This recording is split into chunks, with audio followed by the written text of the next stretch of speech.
जय हिंद दोस्तों, आप सभी का स्वागत है आपके अपने YouTube चैनल दबंग क्लासेस पर। तो दोस्तों, आज हम पढ़ने वाले हैं विज्ञान के सर्वश्रेष्ठ 1000 प्रश्नों की सीरीज में विज्ञान के अति महत्वपूर्ण प्रश्न जो कि आप लोगों के आने वाले constable exam, excise constable exam, MP पटवारी और फॉरेस्ट जैसे एग्जाम में जरूर पूछे जाएंगे। तो वीडियो में लास्ट तक जरूर बने रहें। चलिए शुरू करते हैं, देखते हैं आज का फर्स्ट क्वेश्चन देखेंगे आप लोग। यहां पर आपसे क्या पूछा गया है, तो फर्स्ट क्वेश्चन में पूछा है निम्नलिखित में से कौन वैकल्पिक ऊर्जा का सबसे बड़ा भंडार है। चार ऑप्शन आपको दिए गए और पूछा गया इनमें से कौन सा वैकल्पिक ऊर्जा का सबसे बड़ा भंडार है। तो इसका जो राइट आंसर है दोस्तों वह है आप लोगों का ऑप्शन नंबर फर्स्ट, सौर ऊर्जा। सौर ऊर्जा जो है यह वैकल्पिक ऊर्जा का सबसे बड़ा भंडार है। ज्वारीय ऊर्जा, परमाणु ऊर्जा और भूतापीय ऊर्जा और सौर ऊर्जा, इन सभी में ऊर्जा का जो सबसे बड़ा भंडार है वह कौन सा है? सौर ऊर्जा है। सौर ऊर्जा कहां से प्राप्त होती है? हमें सूर्य से प्राप्त होती है। और सूर्य की ऊर्जा का जो स्रोत है उसमें उपस्थित हाइड्रोजन एवं हीलियम गैसों का लगातार संलयन है। संपूर्ण सौर मंडल में जो ऊर्जा का स्रोत है वह सूर्य ही है। आगे बढ़ते हैं नेक्स्ट क्वेश्चन की ओर। नेक्स्ट क्वेश्चन में देखिए यहां पर आप लोगों से क्या पूछा है, तो नेक्स्ट क्वेश्चन में पूछा गया है जैव विकास को सर्वप्रथम किसने समझाया था। चार ऑप्शन आपको दिए गए और पूछा गया है जैव विकास को सर्वप्रथम किसने समझाया था। तो इसका जो राइट आंसर है दोस्तों वह है आप लोगों का ऑप्शन नंबर सेकंड, लेमार्क ने। जैव विकास को सर्वप्रथम लेमार्क के द्वारा समझाया गया था। आगे चलते हैं नेक्स्ट क्वेश्चन की ओर। नेक्स्ट क्वेश्चन में यहां पर आप लोगों से पूछा गया है बल किसका गुणनफल है। चार ऑप्शन आपको दिए गए हैं और पूछा गया है जो बल होता है यह किसका गुणनफल होता है। तो इसका जो करेक्ट आंसर है दोस्तों वह है आप लोगों का ऑप्शन नंबर फर्स्ट, द्रव्यमान और त्वरण का। बल F बराबर से ma, अगर आप लोगों को पता हो तो यह गति का द्वितीय समीकरण है। गति के द्वितीय समीकरण से हमें क्या मिलता है? बल का फार्मूला मिलता है, बल का समीकरण प्राप्त होता है जिसके अनुसार बल जो होता है वह द्रव्यमान और त्वरण के गुणनफल के बराबर होता है। तो यह आप लोगों को याद रखना है। तो गति के प्रथम नियम से बल की परिभाषा प्राप्त होती है और द्वितीय नियम से बल का व्यंजक प्राप्त होता है F बराबर से ma। तो ये दोनों चीजें अक्सर एग्जाम में पूछी जाती है, आप लोगों को अच्छे से याद होना चाहिए। नेक्स्ट क्वेश्चन देखते हैं दोस्तों आपसे क्या पूछा गया है। तो नेक्स्ट क्वेश्चन में पूछा है वायुमंडल में कौन सी नोबल गैस नहीं पाई जाती है। चार ऑप्शन आपको दिए गए और पूछा गया है वायुमंडल में कौन सी नोबेल गैस नहीं पाई जाती है। तो इसका जो राइट आंसर है वह है आप लोगों का ऑप्शन नंबर 4, रेडान। रेडान जो है यह वायुमंडल में नहीं पाई जाने वाली नोबेल गैस है। रेडान का प्रतीक चिन्ह Rn और इसका जो परमाणु क्रमांक है वह 86 होता है। चलिए आगे चलते हैं नेक्स्ट क्वेश्चन की ओर।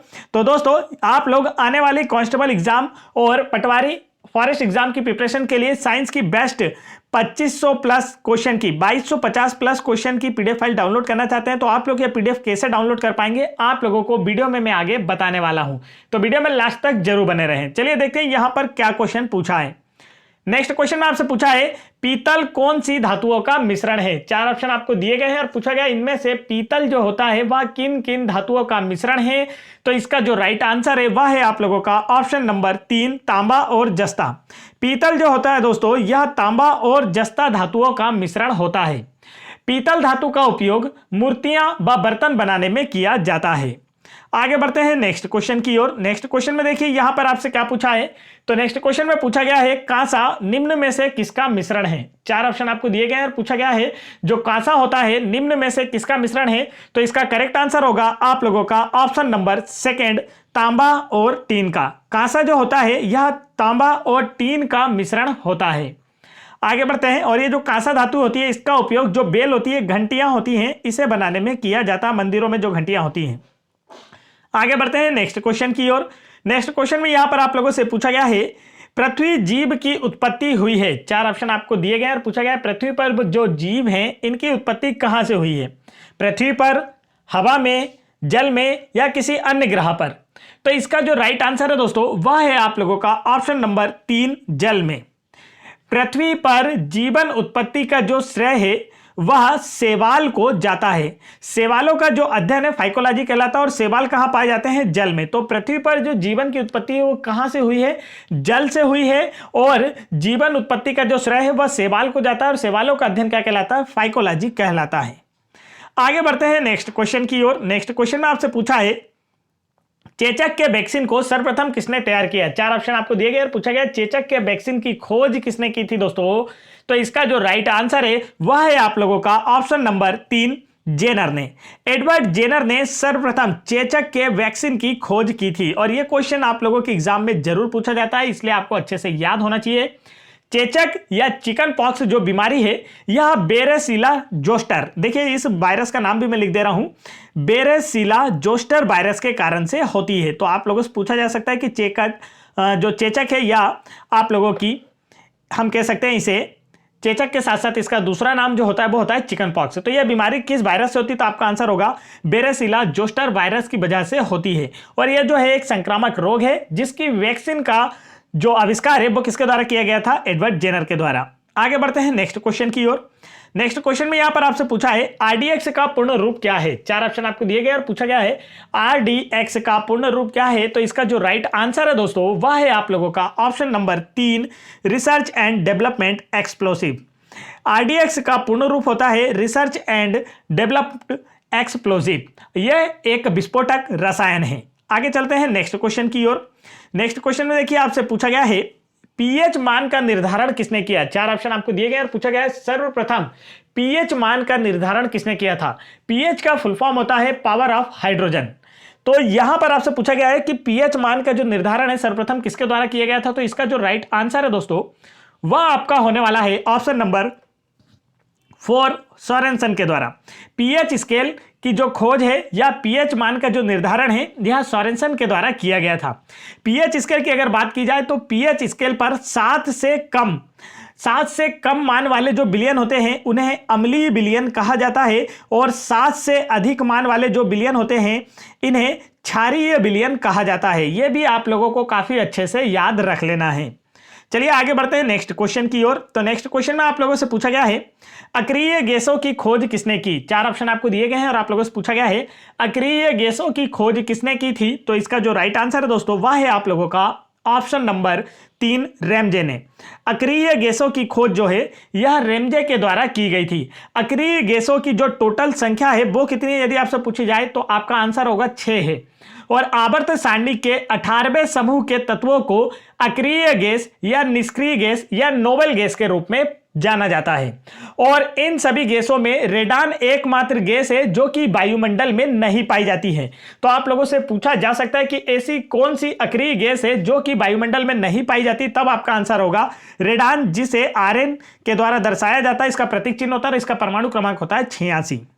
आगे बढ़ते हैं नेक्स्ट क्वेश्चन की ओर। नेक्स्ट क्वेश्चन में देखिए यहां पर आप लोगों से पूछा है सोडियम धातु को किसमें डुबोकर रखा जाता है? 4 ऑप्शन आपको दिए गए दोस्तों और पूछा गया है सोडियम धातु को किसमें डुबोकर रखा जाता है? तो इसका जो राइट आंसर है वह है आप लोगों का ऑप्शन नंबर 3, केरोसिन में। सोडियम धातु जो होती है यह अत्यंत अभिक्रियाशील धातु होती है। इसका प्रतीक चिन्ह Na, परमाणु क्रमांक 11 होता है।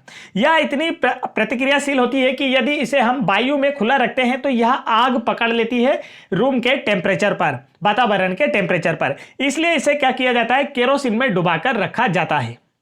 चलिए, जैसे ही यह वायु के संपर्क में आती है तो तुरंत जल उठती है, इसलिए इसे केरोसिन के तेल में रखा जाता है। यह काफी मुलायम होती है, इसे चाकू से काटा जा सकता है। आगे बढ़ते हैं नेक्स्ट क्वेश्चन की ओर।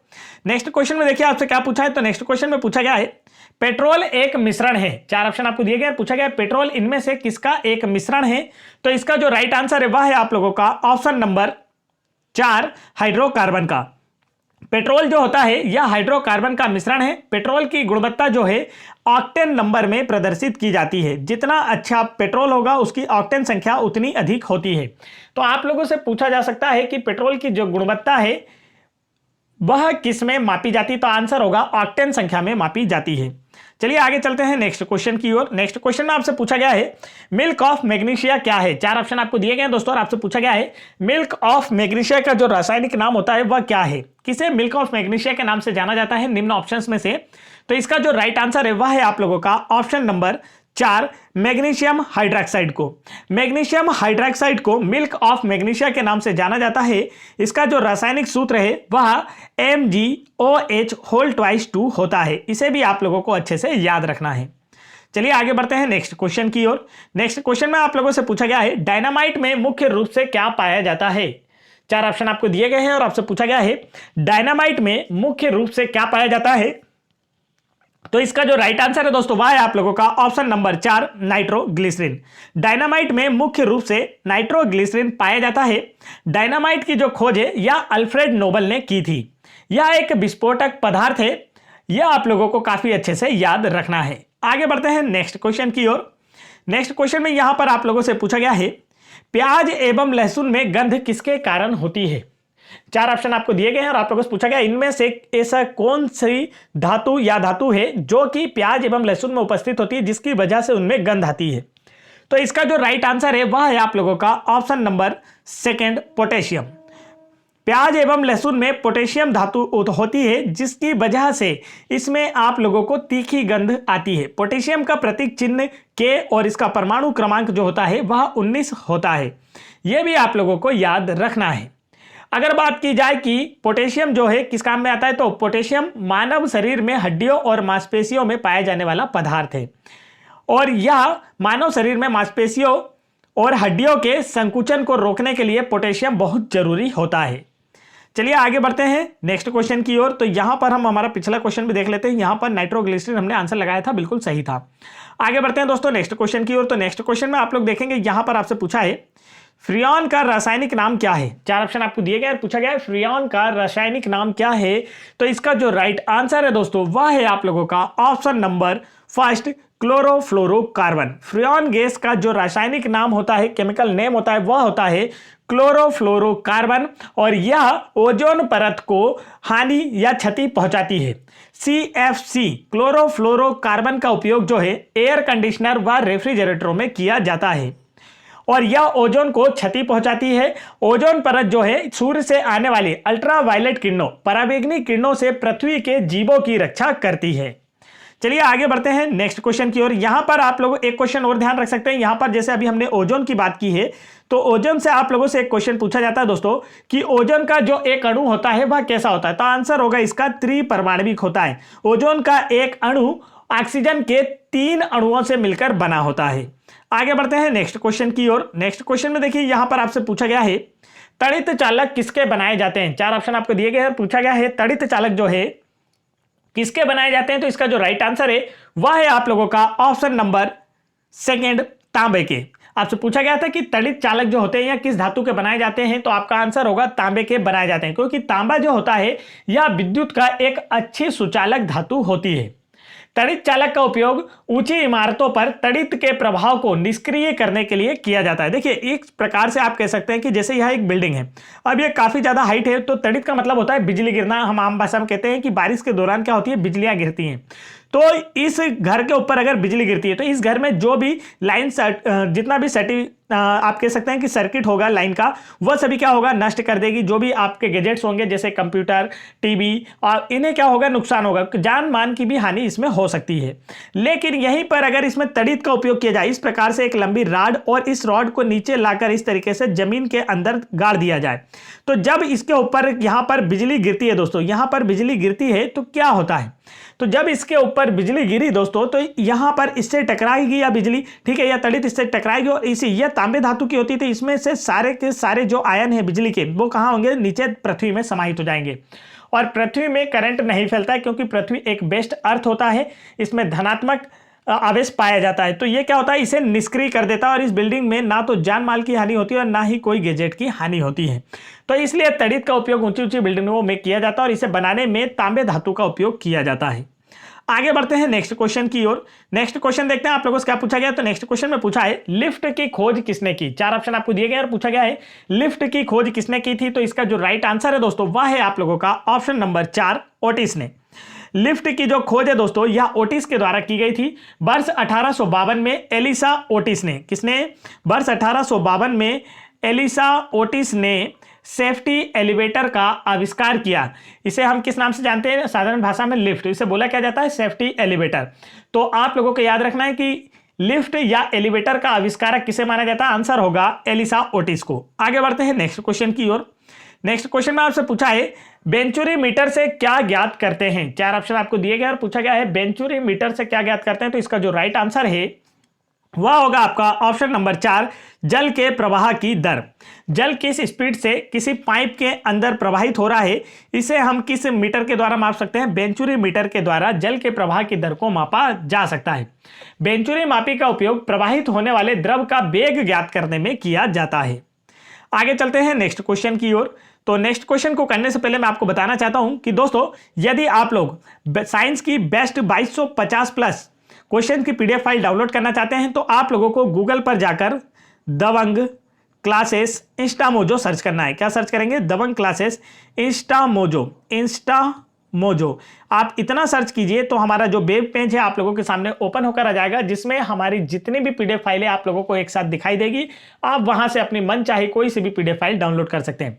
और आप लोगों को इस समय जितनी भी स्क्रीन पर कवर पेज दिखाई दे रहे हैं, इन सभी पीडीएफ फाइल को आपको डाउनलोड करना है। तो आप क्या कर सकते हैं? वीडियो के डिस्क्रिप्शन में दी गई लिंक पर क्लिक करके डाउनलोड कर सकते हैं, नहीं तो आप गूगल पर दबंग क्लासेस इंस्टामोजो सर्च करके भी इन पीडीएफ फाइल को आसानी से डाउनलोड कर सकते हैं, जिससे आपकी प्रिपरेशन और बेहतर हो पाएगी। तो चलिए बढ़ते हैं नेक्स्ट क्वेश्चन की ओर। नेक्स्ट क्वेश्चन में देखिए, यहां पर आपसे पूछा है, ब्रह्मांड में कौन सा तत्व सर्वाधिक मात्रा में पाया जाता है? ब्रह्मांड में कौन सा तत्व सर्वाधिक मात्रा में पाया जाता है? पहला ऑप्शन है ऑक्सीजन, दूसरा ऑप्शन है नाइट्रोजन, तीसरा ऑप्शन है हीलियम, चौथा ऑप्शन है हाइड्रोजन। तो इसका जो राइट आंसर है दोस्तों, वह है आप लोगों का ऑप्शन नंबर 4, हाइड्रोजन। हाइड्रोजन जो है यह ब्रह्मांड में सर्वाधिक मात्रा में पाया जाने वाला तत्व है। हाइड्रोजन जो होता है दोस्तों, यह पृथ्वी के अतिरिक्त अन्य सभी ग्रहों और जो आपके तारे होते हैं इन पर भी पाया जाता है। जैसे कि आप कह सकते हैं कि जो सूर्य है हमारा, देखिए सूर्य जो है, सूर्य में किसके कारण ऊर्जा है? तो सूर्य में हाइड्रोजन और हीलियम गैसों के संलयन की वजह से ऊर्जा है। तो अब ये सूर्य क्या है? एक प्रकार का तारा है, और तारे पर क्या है? हाइड्रोजन है। तो इस प्रकार ब्रह्मांड में जितने भी तारे हैं जो हमें चमकते हुए दिखाई दे रहे हैं, उनमें भी क्या है? हाइड्रोजन गैस है। तो ब्रह्मांड में सबसे ज्यादा जो पाई जाने वाली गैस या तत्व है वो कौन सा है? हाइड्रोजन है। अब आपको आसानी से समझ में आ गया होगा। हाइड्रोजन को भविष्य का ईंधन भी कहा जाता है, इसे भी आप लोगों को ध्यान रखना है। आगे चलते हैं नेक्स्ट क्वेश्चन की ओर।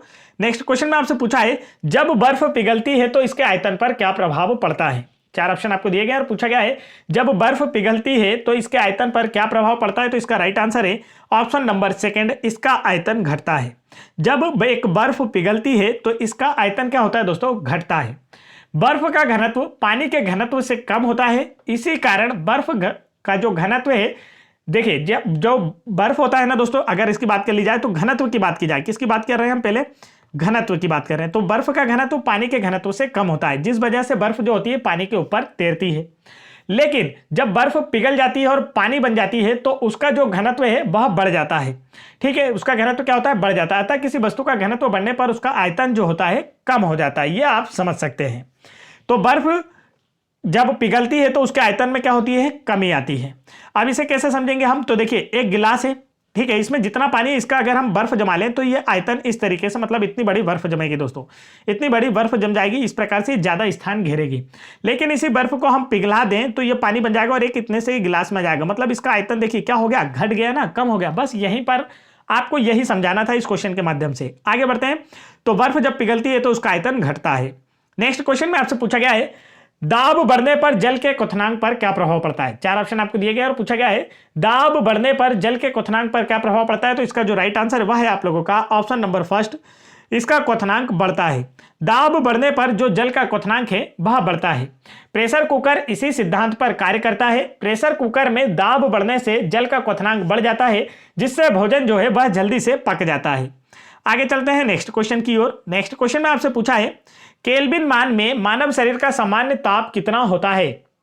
4 ऑप्शन आपको दिए गए और पूछा गया है, केल्विन मान में मानव शरीर का जो सामान्य ताप है वह कितना होता है? तो इसका जो राइट आंसर है दोस्तों, वह आप लोगों का होने वाला है ऑप्शन नंबर 4, 310 केल्विन। मानव शरीर का जो तापमान है वो अगर उसकी हम सेंटीग्रेड में बात करें तो देखिए 37 डिग्री सेल्सियस जो होता है मानव शरीर का क्या होता है? तापमान होता है सेल्सियस में। और यदि आप लोगों से बात कर ली जाए दोस्तों कि फ़ारेनहाइट में कितना होता है, तब आपका आंसर क्या होगा? 98.6 फ़ारेनहाइट होता है। और केल्विन में कितना होता है? 310 केल्विन। तो एक स्वस्थ मनुष्य के शरीर का तापमान केल्विन में 310 केल्विन, फ़ारेनहाइट में 98.6 फ़ारेनहाइट, और सेंटीग्रेड या सेल्सियस में कितना होता है? 37 डिग्री। आगे बढ़ते हैं। तो ये तीनों ही कंडीशन में आपको याद होना चाहिए, कोई सा भी आप लोगों के एग्जाम में पूछा जा सकता है। नेक्स्ट क्वेश्चन में पूछा है, मैनोमीटर के द्वारा किसकी माप की जा सकती है? 4 ऑप्शन आपको दिए गए हैं और इसका जो राइट आंसर है वह है आप लोगों का ऑप्शन नंबर फर्स्ट वायुदाब।